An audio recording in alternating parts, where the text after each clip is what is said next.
Okay, great. Thank you so much for joining us. Great to see so many faces and in person. So this is different, so thank you very much. I'm David Cody. I've been on the committee since 2020.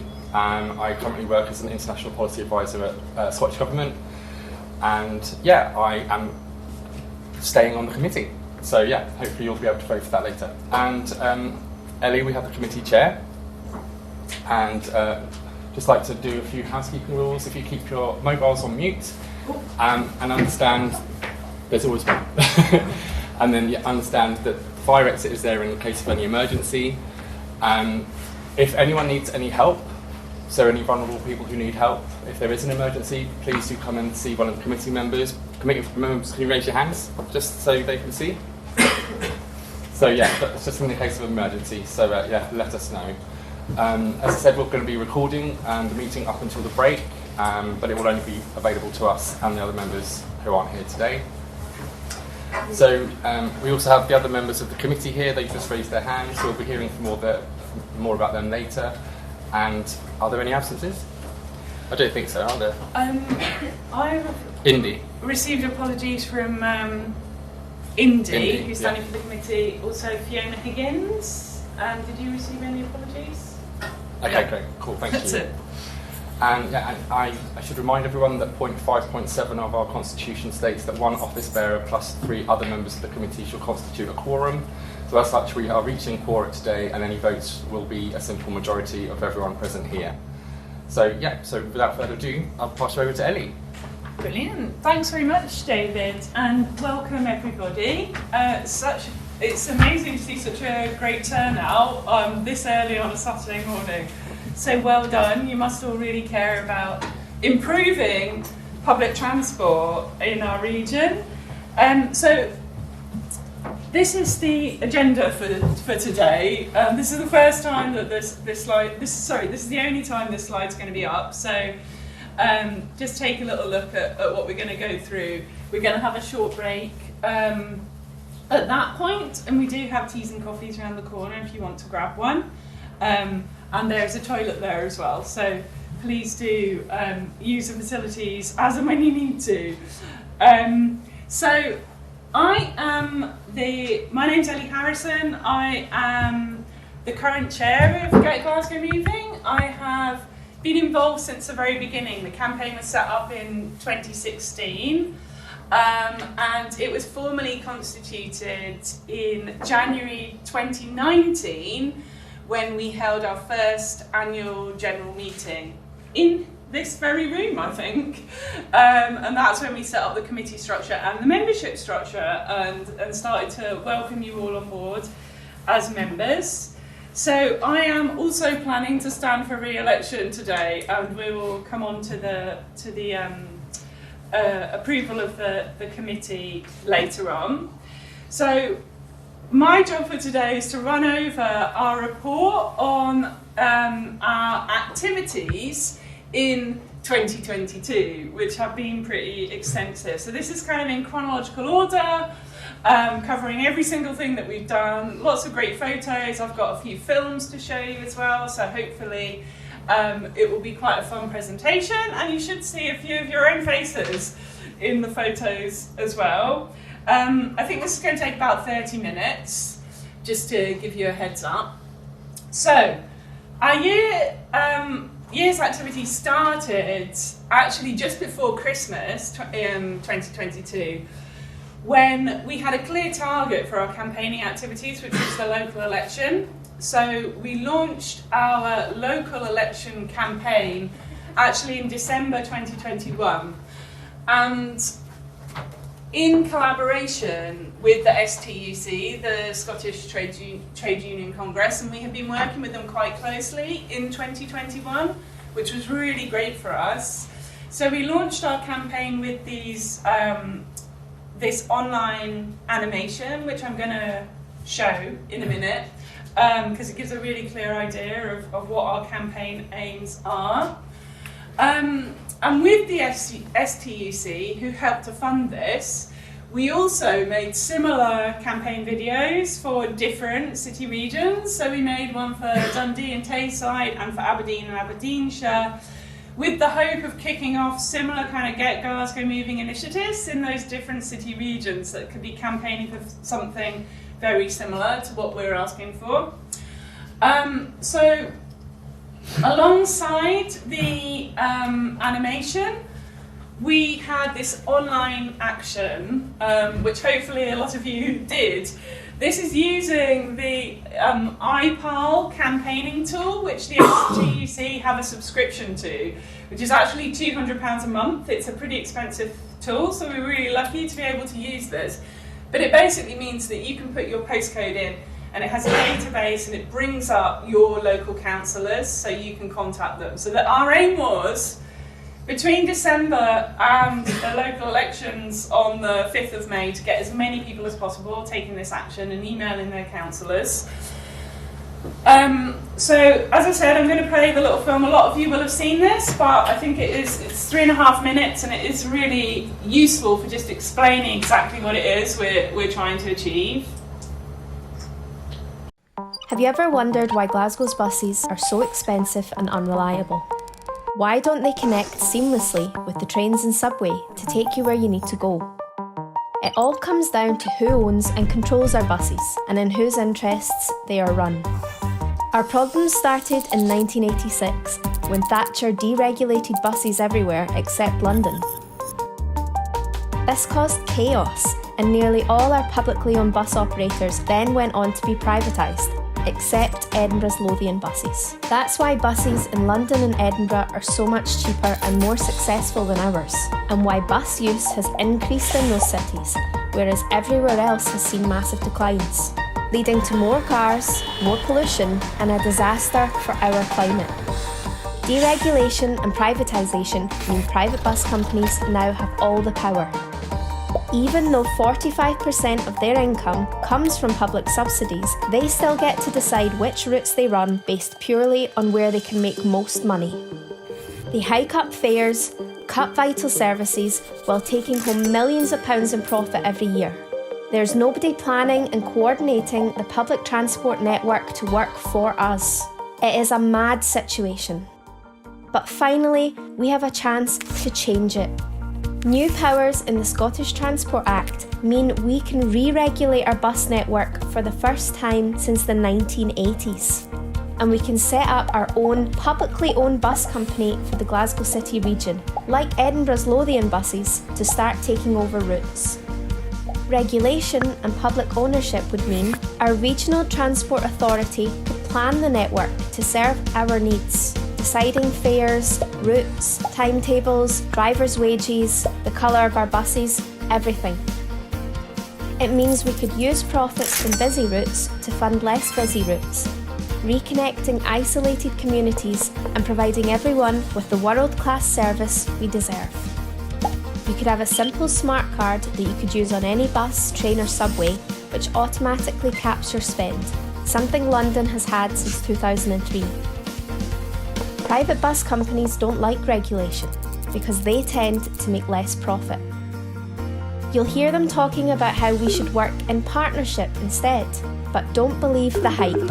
We have been trying these partnerships in Scotland for the last 20 years and they have always failed to deliver. Because they just don't give our regional transport authority the control they need to deliver a fully integrated and affordable service. But the bus company bosses are powerful, which means we've got a fight on our hands. But we can do it. Greater Manchester has just made history, becoming the first UK city region to commit to re-regulating its bus network since 1986. We need the Glasgow City region to be next. Share this video with your local councillors to make sure they join our fight. At the next local elections, the power will be in our hands. Let's vote to take back our buses.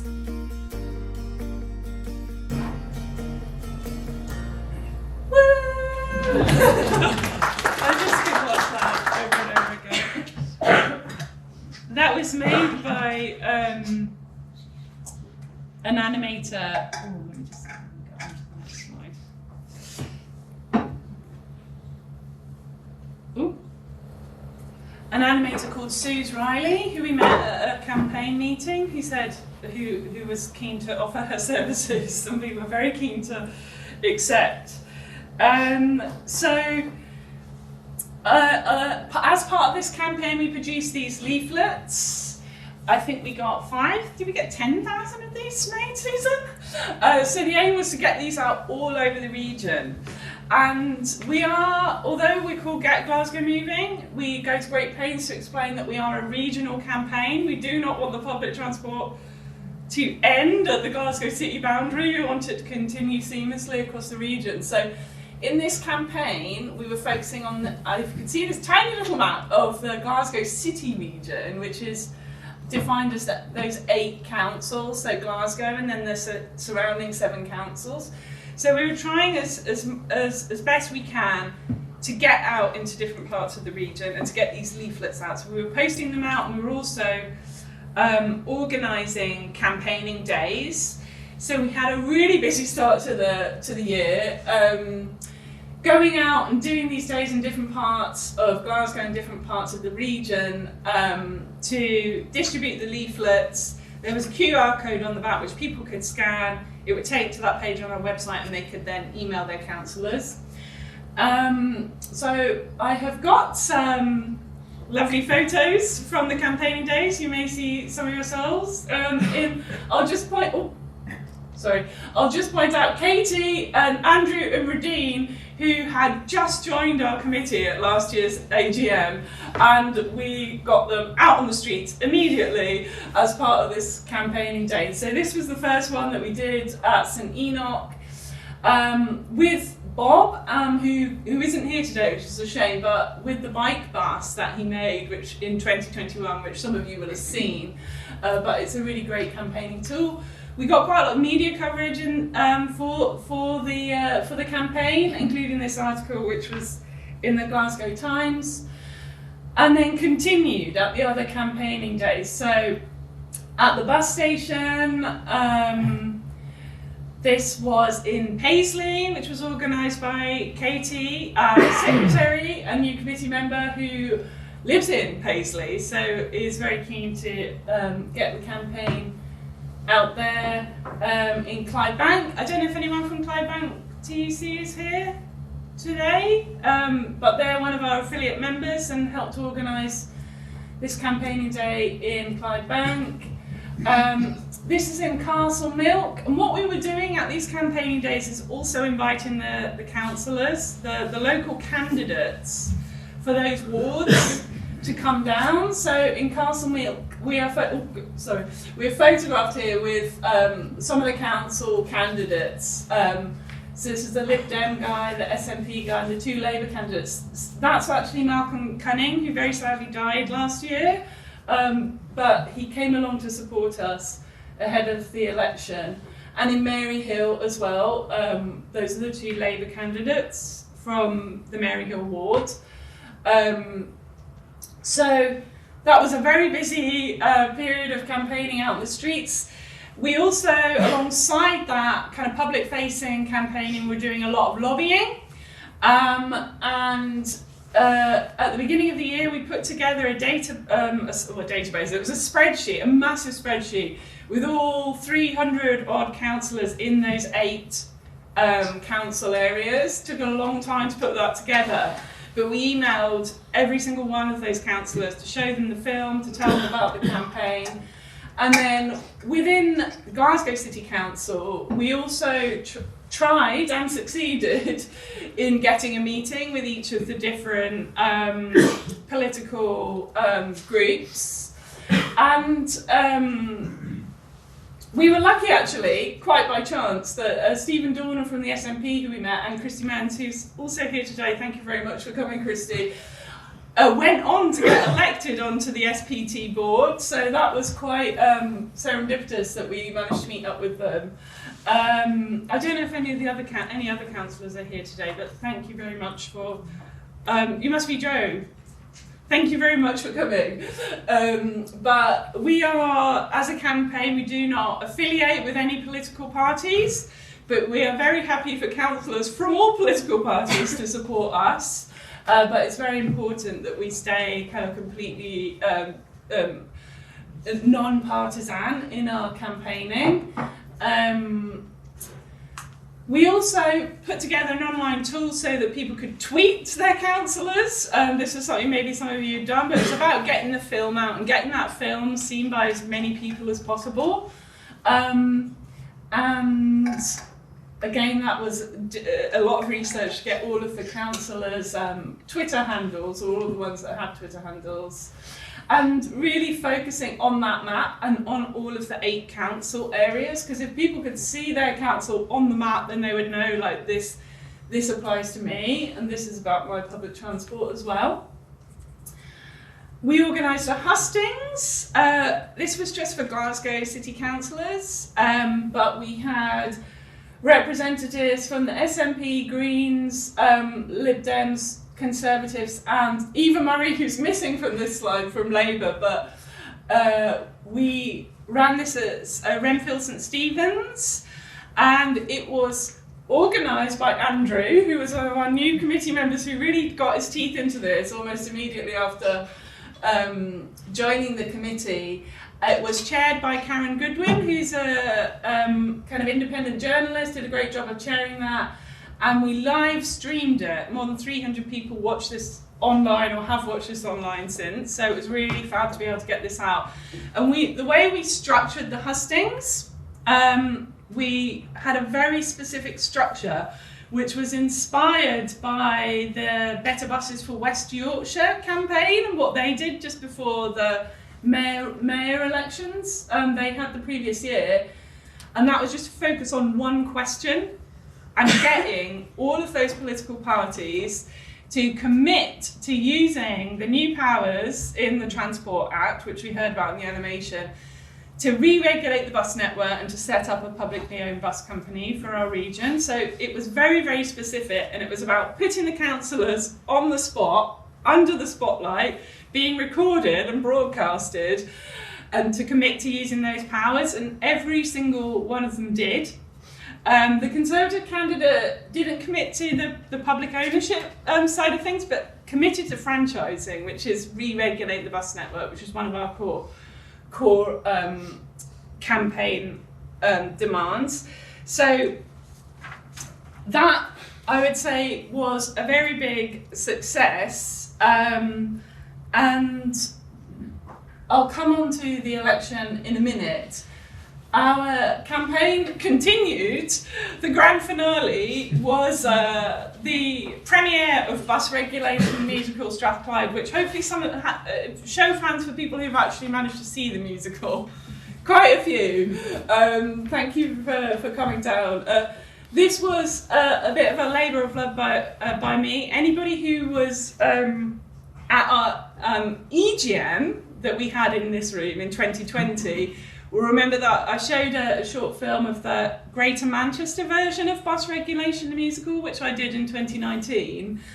And it basically tells the story of public transport in the region from the post-war period up to the present day, looking at the impact that bus deregulation had in the 1980s.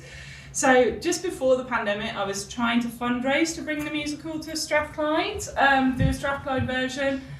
Delayed a bit during the pandemic, but managed to get the funding together so that we could do this just before the local elections. Katie starred as Nellie the Clippy in the musical, wearing a vintage Clippy's uniform taken from, borrowed from the Glasgow Vintage Vehicle Trust. I don't know if anybody from the vintage, well, I know Joan's involved in and I'm going to return it very soon, Joan. I've had this on loan for a year, but this costume, but the character, she was a Clippy character bemoaning all of the terrible things that had happened to Glasgow's public transport. So kind of goes through the different eras about the integration of public transport with the setting up of the passenger transport executive. The Transclyde integrated transport network launched in 1979, where it was almost all coordinated and integrated with the newly refurbished subway. I won't go on too much because it's going to take a long time. Then it all goes downhill in the 80s. and chaotic, lots of newcomers, lots of mergers and takeovers, and then of course First Bus buy out most of Strathclyde buses, and we know the story from then on. And then the future, when it's all re-regulated and perfectly coordinated again. So that was a really fantastic thing to do, got lots of press attention around that, and the idea was to also cut together a short film of the musical which could be released before the local election to drum up a bit of extra support and people emailing their candidates. And that iPile tool that I talked about at the beginning, at a certain point in April when the candidates were announced, it was all updated. So it was no longer the councillors from the previous year, it was a new candidate. So we did an extra push to get all of the new candidates an email as well. And we had in total nearly 2,000 emails sent as a result of that campaigning activity. And I would say it was a massive success. 83 of the 85 councillors were elected on manifesto pledges to use those powers. So I feel like we've won over Glasgow City Council, which is of course the biggest of the councils in the region. And so after the election, we had a kind of a few weeks to contemplate everything that we'd done, and then to think about what was next. We had a meeting with the Transport Minister, Jenny Gilruth, who'd been in post, I think, since the beginning of the year, so she was relatively new. We were lucky we were given a meeting with her. One of the main things we were wanting is that for Transport Scotland, to enact the powers in the Transport Act, because although the Act was passed in 2019, the powers aren't even available yet, so it's been nearly 4 years. It's probably not going to be till the end of the year that the powers for franchising become available to re-regulate the bus network. So we were wanting her to speed up that process and also to create a funding package alongside the powers which would enable transport authorities to actually be able to use them. But this is a quote from a follow-up letter that she sent to us, and this bit, well, that I've emphasised here at the bottom, is what she said. We would be supportive of SPT, a Strathclyde Partnership for Transport, utilising these powers, and we would encourage RTPs, that's Regional Transport Partnerships, which is what SPT is for our region, more generally to take initiative and provide leadership for their regions. So we took that as a sign that SPT should be our target for the rest of the year for a number of reasons, but the main one being that they were in the process of finalising the regional transport strategy. And if they do want to use the powers in the Transport Act, it's vital that they set out their aims to do so in their transport strategy, because that is one of the first hurdles you have to get across. So SPT became our target, and they had a newly elected board in May.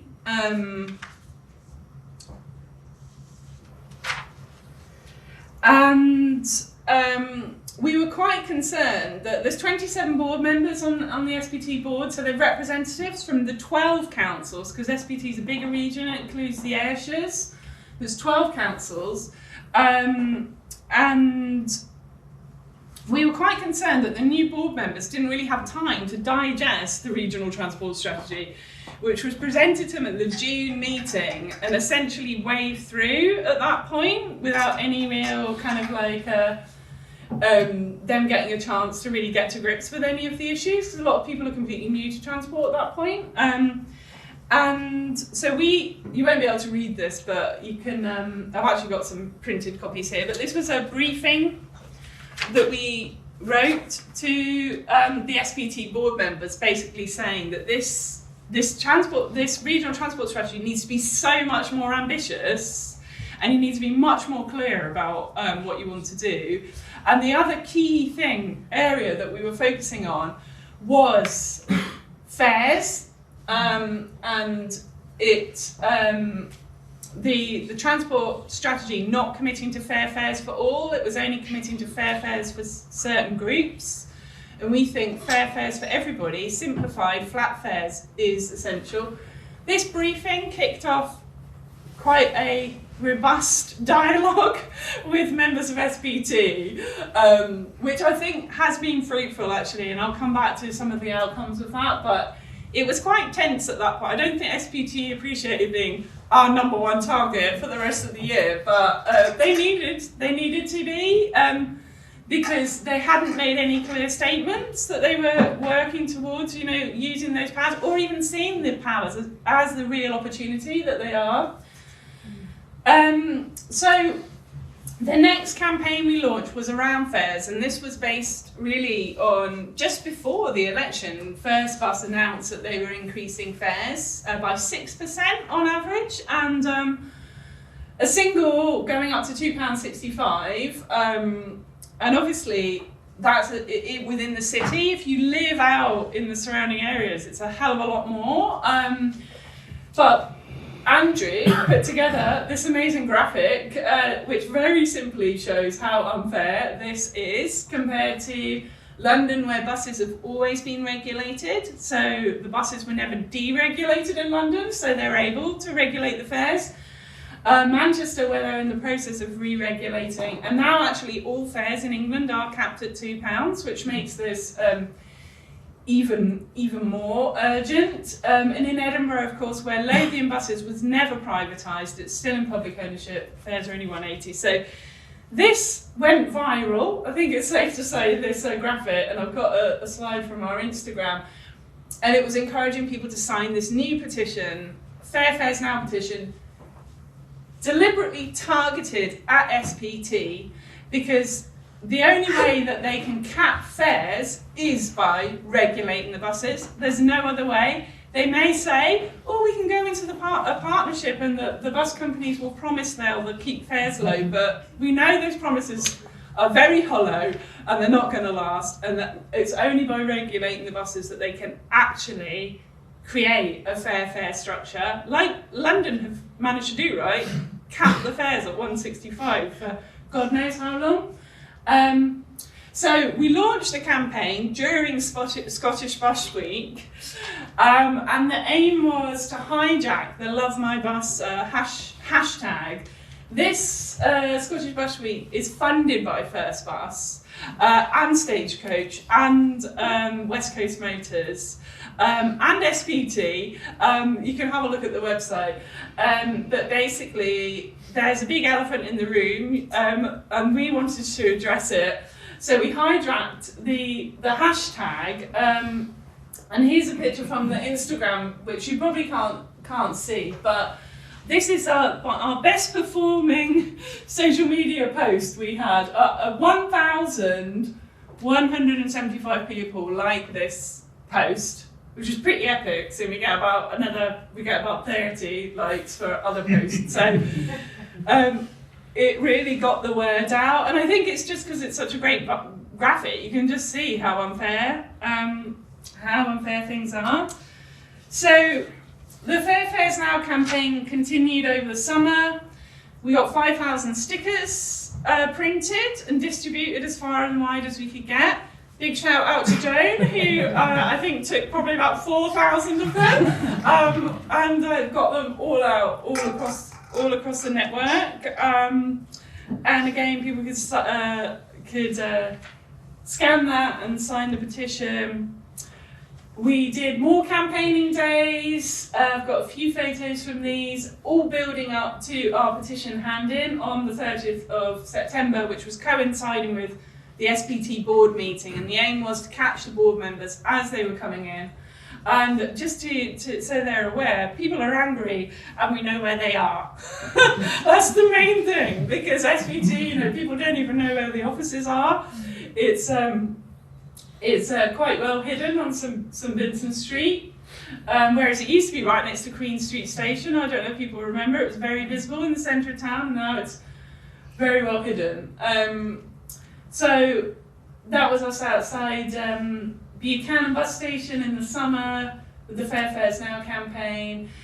We also did an event at the CCA, which some of you may have been to. Anyone? Yeah. Which was really good fun, actually. Hopefully we'll do more of these. But we screened the film, Bus Regulation the Musical. We've got a full 30-minute film, which tells the history. We screened that, and then we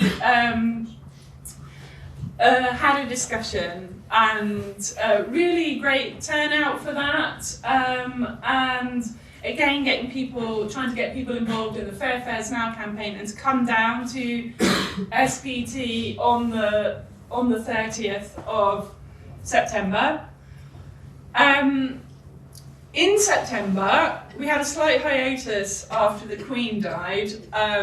We didn't do any campaigning during that time, but we were working on this film, which I'm also going to play, which features some of our members who are here today. Thank you very much.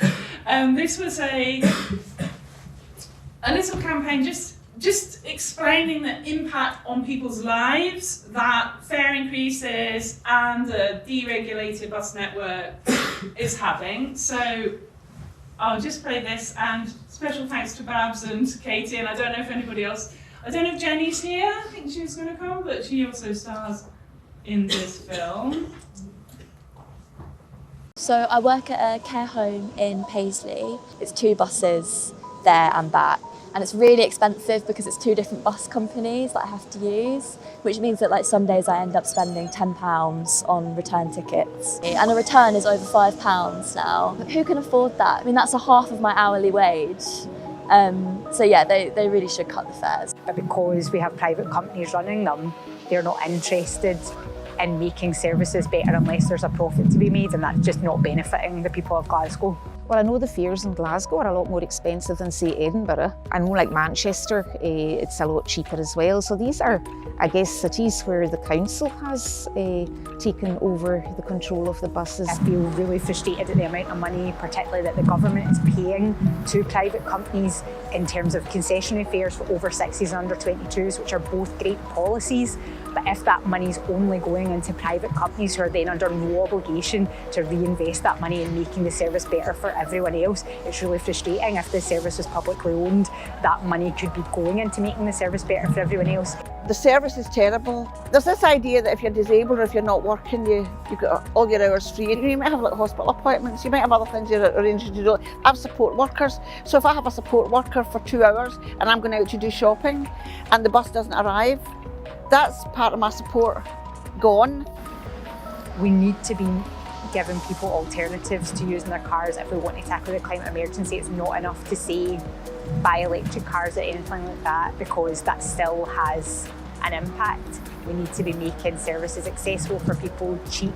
It needs to be linked up with other forms of public transport to make it a viable alternative for people. I absolutely think that Glasgow should regulate the buses, because Glasgow City Council now has the powers to do that. So why not? Why be subsidising all these competing private companies? We want people to please sign our petition and tell SPT to use the powers that they have to make the service better for people in the great, not just in Glasgow, but in the greater Glasgow area.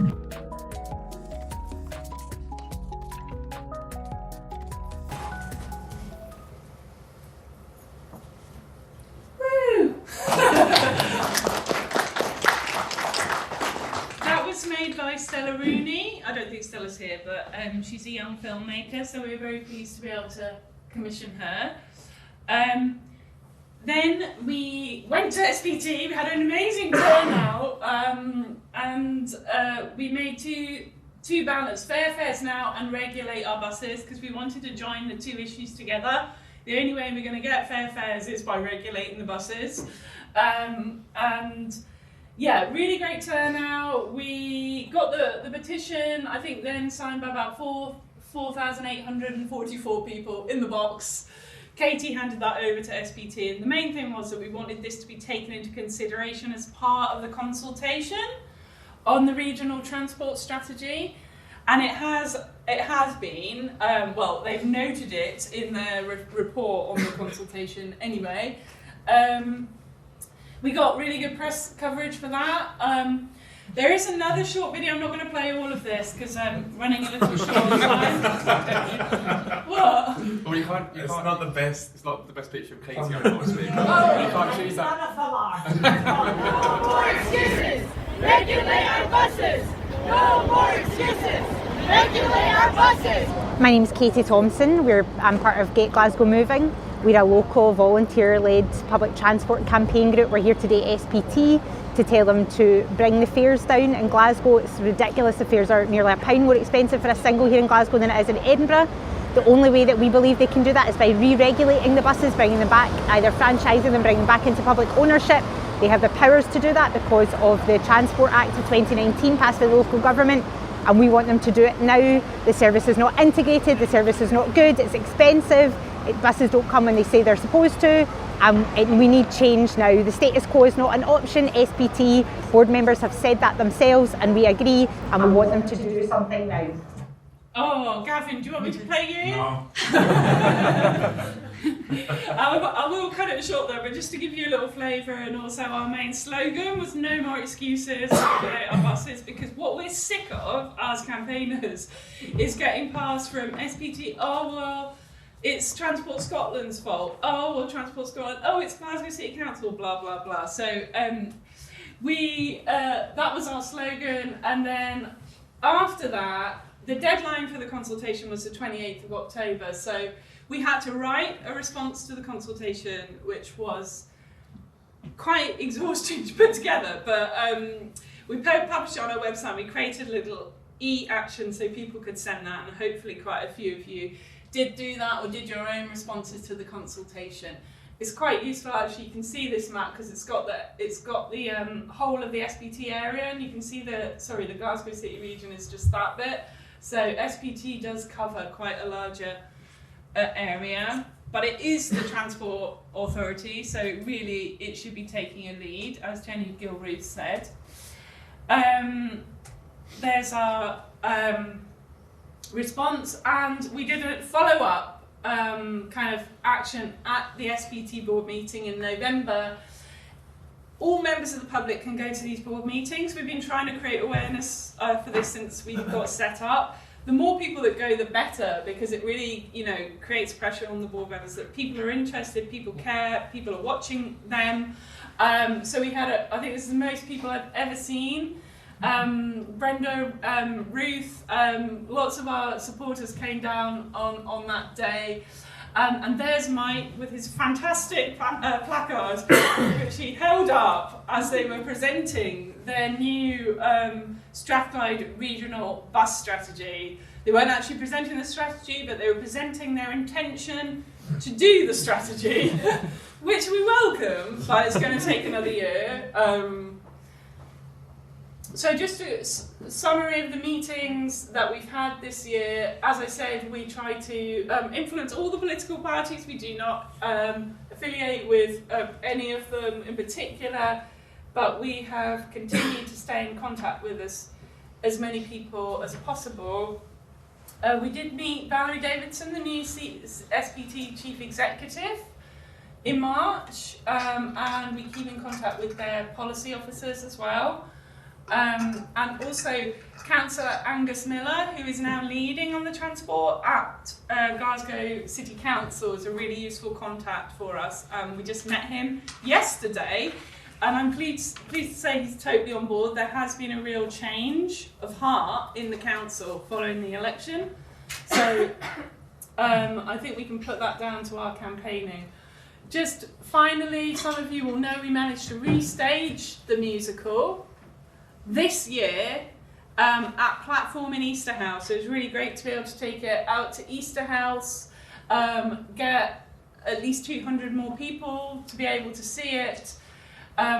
We had a little stall outside, really well attended. It was a fantastic day. And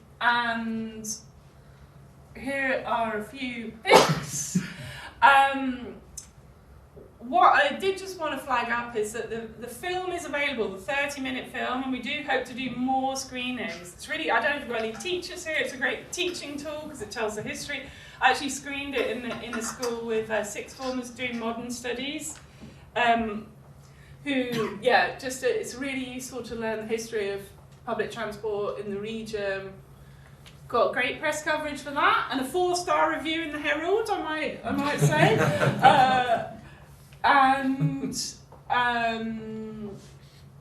Just to conclude, this is just to highlight some of the key activities that I think, key dates we need to focus on for 2023. Hopefully we can come back to some of this when we get onto the discussion.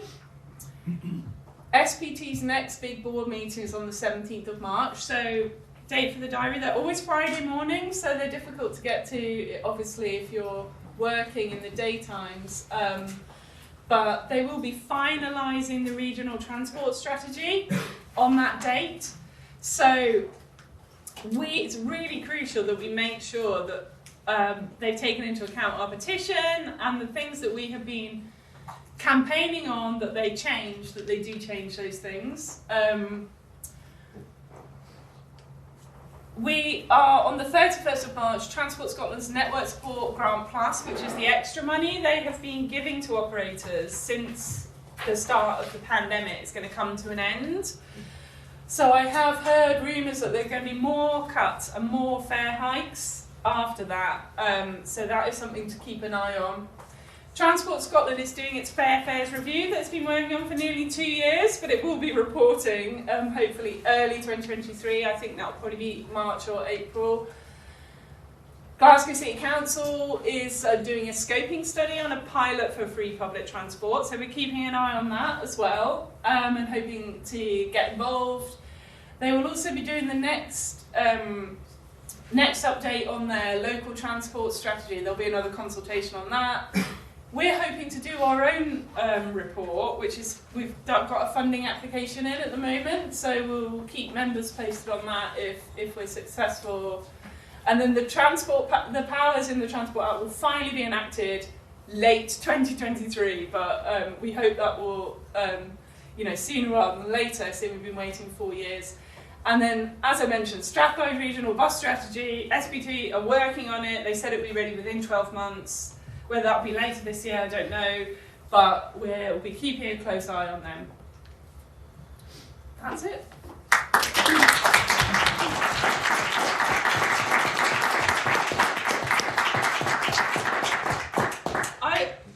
We weren't going to take any very quick questions, but I'm aware I've gone over time, so we are having a bigger discussion later on.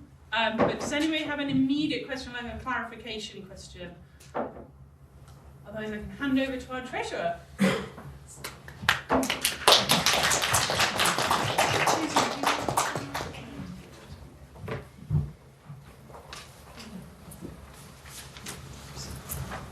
Okay, so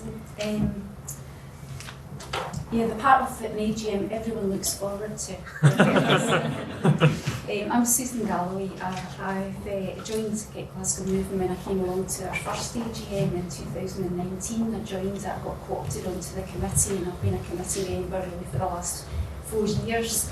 And I've been particularly keen for us to make those links with the trade union movement that Ellie talked about, sort of making the connection with the STUC campaign and with trades councils as well, because I think it's so important that we join up the workforce in the bus industry and the transport industry and all the folk who are actually bus users and transport users. This, I think, is a real strength. So I'm standing again for the committee, so that's my spiel. So you can see that we started 2022 with a balance of £10,800 and we finished with a balance of 12,500. So you can see already we're in a better financial position than Glasgow City Council, is it? We started off, that balance that we started off with of more than £10,000. Most of that represents what remains of a grant that we received in 2019 that allowed us to employ a campaign worker full-time for a year. Our campaign worker left a bit early at the beginning of the first lockdown, so that money is really what would have been their wages if they'd stayed on, and that's been carried forward for the last 3 years. Our total income this year of £4,838 £1,000 of that is a grant that we got from Glasgow Centre for Population Health that allowed us to put on the musical in Easter House in January. All the rest of it is membership income, and that's really, really important because our membership income went up by 40% last year. It also includes affiliation fees. We've got a number of new affiliates.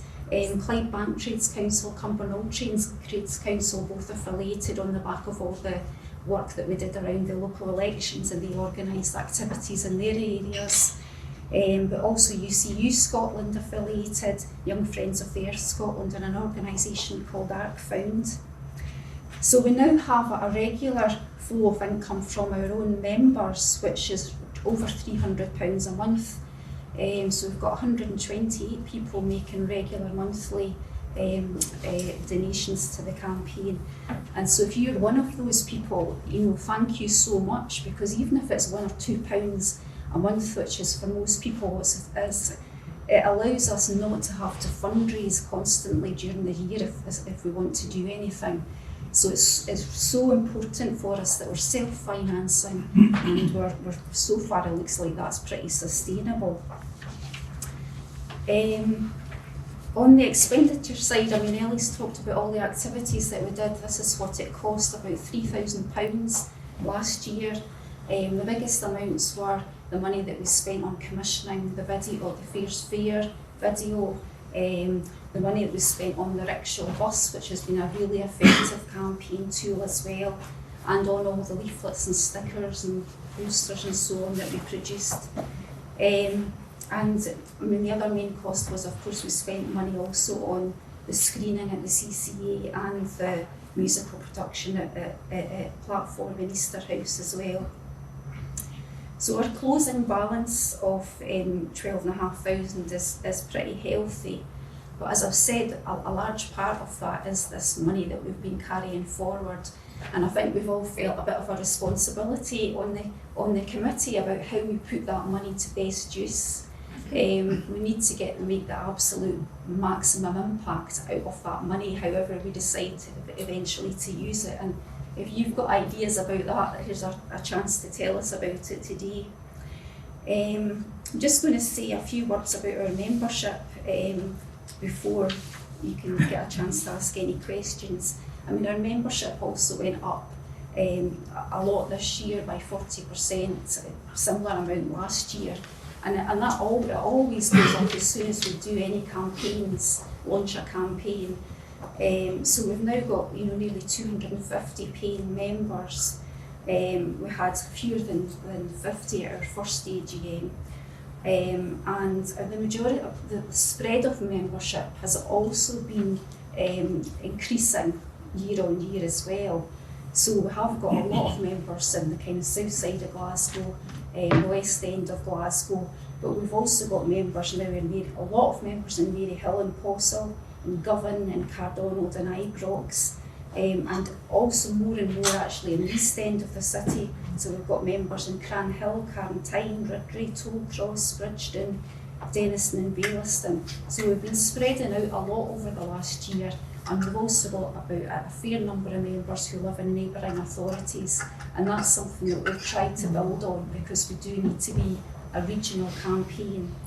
And I think one of the highlights of 2022 has been that more and more members have been coming out and doing that street campaigning with us, especially during the election.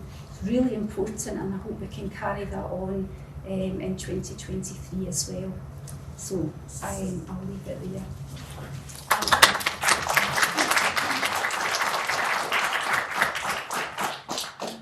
Happy to answer any questions about the accounts. Oh, right. Hi, really interesting what you've achieved on very little financial money. So my question is, have you any indication as to what the in-kind contribution from the active members and volunteers is in relation to that? Because you can use that as, for many funds, you can use that as match funding and contribution. Well, it's massive. I mean, like a lot of the design work, as Ellie's referred to, has been done by members and supporters, and some of them are professionals who have done things for free. I mean, the design of the leaflet for the election was done by Suze Riley, gratis really. You've been doing for a grant application, estimating what in-kind work, and it's huge. I mean, it's massive. I mean, the amount of time that we spend on things like that, regional transport, strategy, consultation work. I mean, if we were paying somebody to do that professionally, it would cost a fortune. And I think we are doing things to a very high standard, just using the skills that we've got within the membership.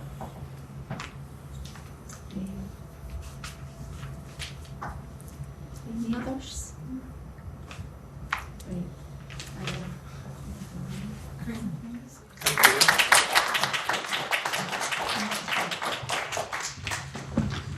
Okay, so thank you very much, everyone. So now we're going to move on to the votes, and we're going to go on for a simple majority. Now, okay, we're sadly going to be losing one of our longest standing members, Gavin, and we wanted to say a big thank you to sorry for putting you on the spot.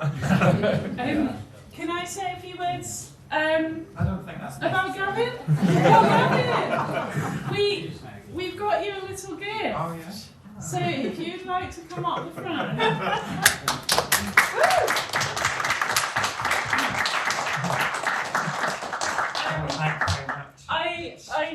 I dug this slide out because it's from 2018, which I think is when Gavin really started to get involved, before we'd properly constituted the campaign.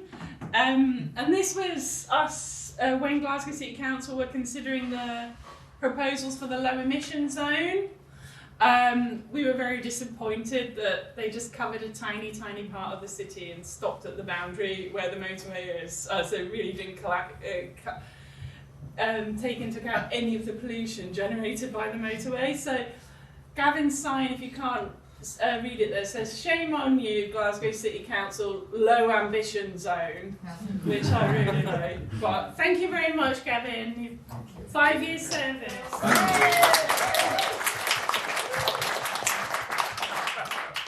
Okay, thank you for reminding me to do that. So yeah, so now we'll go on to the votes, and we would just like a simple majority, so show of hands for...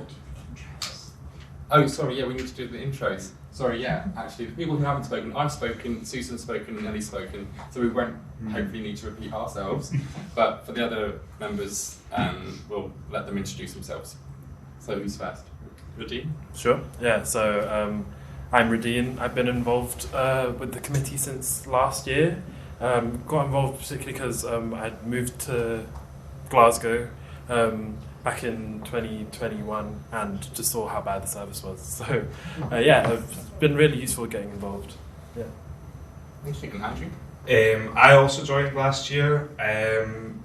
At the time, I was working in public relations and marketing, so I used a lot of my skill set to support the campaign with sticker design and stuff, and some of the social media content we've made.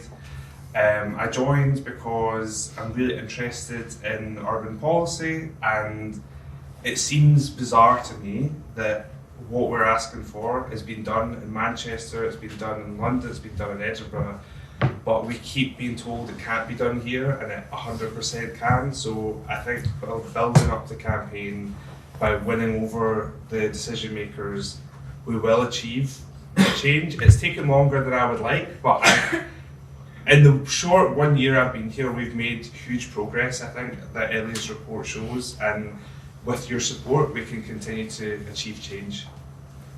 Thank you. And Katie? Hi, I'm Katie. You probably won't recognise me because I'm very rarely on camera. So yeah, I've been involved for the past year. I'd like to continue to do so. It's great to feel like as like Andrew said, it's frustrating. It feels like it's a long slog, but it's great to feel like you are, in a very small way, like contributing to moving forward and positive progress. And I think I said on my little blurb last year, like, no one I speak to, whether like in my personal life or like when we're campaigning, says, oh no, in fact, very rarely people say, I don't think there's any problem with the buses. And then you chat to them, and if you're lucky, someone in Bishopbriggs goes away and has a cup of tea and then comes back and says, I've been thinking what you said and I want to sign the petition, and you feel like, yes, I've got you. But no one seems happy, so it's really, I want to continue to like try and act on those feelings and like galvanise people and enact change. So yeah. Thank you. Brenda? Yes, I'm Brenda Mackay, I'm a retired teacher. I've been involved in the campaign for a few years now, and I first came in because I was very angry about seeing how poor the buses and the connectivity between buses and trains and so on were. In fact, in my area things were getting worse, and then it became apparent it was the whole region, not just where I was living. And I was really angry about it, and I thought, yes, I've got to do something.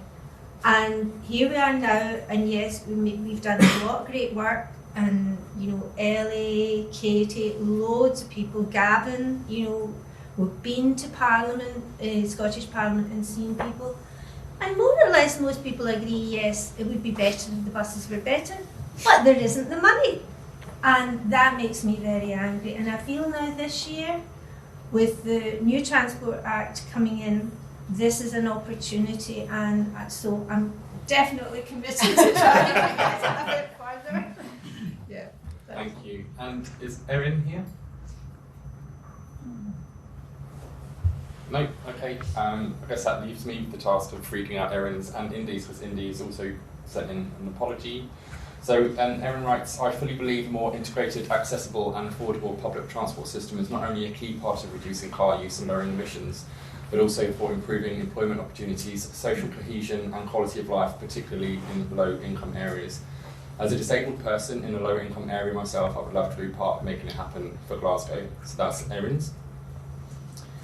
And then Indy, who is a community engagement officer, says, I'm interested in joining the committee as I'm passionate about tackling transport poverty and am aware of how unreliable and overpriced public transport in our city is, making it inaccessible to many. I would like to see public transport become publicly owned and accessible to all, putting the people of Glasgow before making profit. I believe that changing and improving the public transport system in Glasgow will have many benefits, from enabling travel for all through the city, thus opening up more opportunities, to lowering air pollution levels and making the city a healthier place to live. So, so we can go on to the voting now, finally.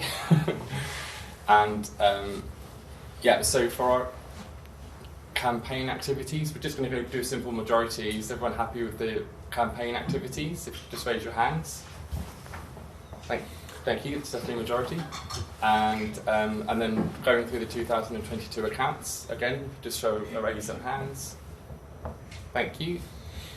And then for the nominations of the committee members, if you're happy with all of those, we'll just have a simple majority as well. Please raise your hands.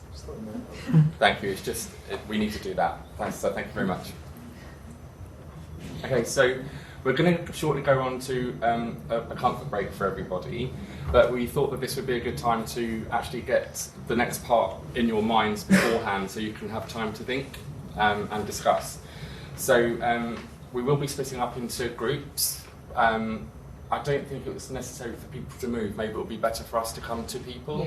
Yeah. So, you know, I think there's 7 of us, so we can take 4 people each. I think there's 28 people in the room. So just to think about what. I was saying, did you do that math? Oh yeah, no, I did. No, I did that earlier. Sorry. I'm all about analytics. So the questions are: what upsets you most about our region's public transport, and what are your ideas for making it better? So those ideas could be campaigning and your own personal thoughts or deeds that you want to do, and then also there'll be something about communications on how we reach you guys. And Ellie's going to say a little bit about that now. Yeah, just before we go to the comfort break, which is coming very soon, and obviously please help yourself to loads of biscuits and snacks and stuff around the corner. We just wanted to talk a little bit about how we communicate with you, our members. And the way that we have been doing this over the last couple of years is via email, and we have a members list. and hopefully you receive our email updates sent on that. And also we have an online forum which has been running on Slack. So I don't know, I'm going to get a show of hands for who's actually on the Slack. So quite a few.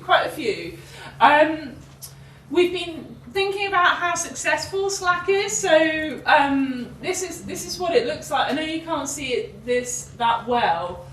This is when I log in. I've got different channels at the side. So we have a private committee channel which the committee has been using to communicate with each other, and then we have a main discussion channel, and then we have various themes. It's not very well used. It's quite useful for getting input from members that we haven't heard from before. I'm actually wondering whether some of them are here, and I'd love to meet you face to face if you want to introduce yourself later if you've been using the Slack regularly. One thing that happened last year was Slack changed their system basically to try and make more money. Well, fair enough, they were providing this for free, but what they did is they've limited what we can access on our Slack system. Basically, anything past 90 days we can no longer access unless we pay for the subscription.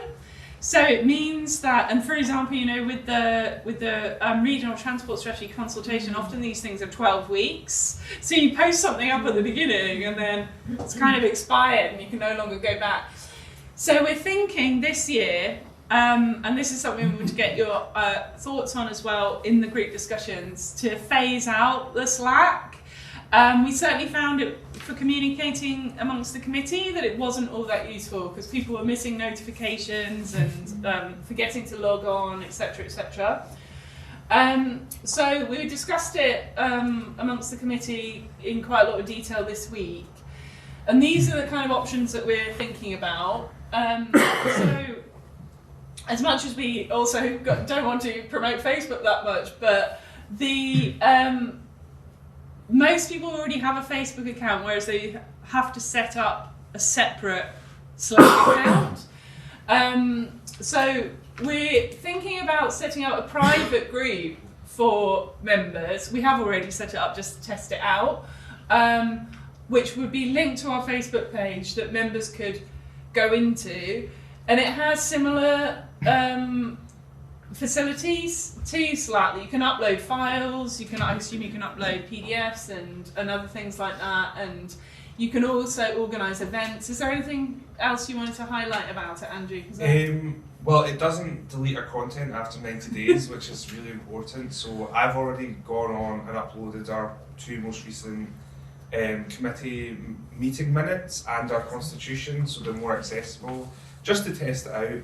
But I think crucially, I don't know how everyone has found the experience of using Slack, which is why we do want to ask you about it. But it is a new account you have to set up and a new code that you need permission to join. Whereas we feel that this is it reduces that barrier for access. So there is still a private members discussion forum.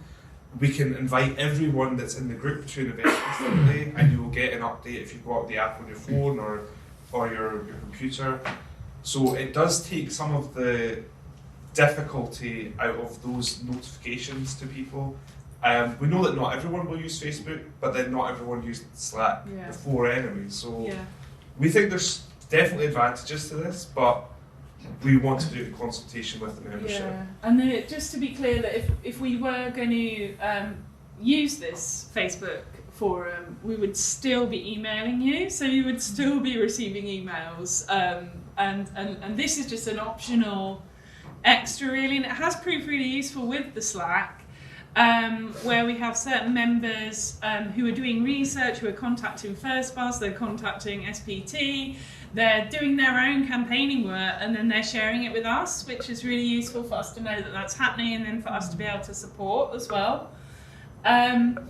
The other thing we're thinking about, well, the committee has just on, there's a screenshot from WhatsApp. When you access it through a computer, it looks slightly different. when was it our committee meeting? Wednesday? Yeah. Basically, on Wednesday evening, we decided to set up a committee WhatsApp group, which in the last 3 days has proved incredibly useful. So I think that sorted our kind of inter-committee communications. But we've set it up through this new WhatsApp thing called a WhatsApp community. So it's basically you have a Glasgow Moving community, and then you can have kind of different chats within that.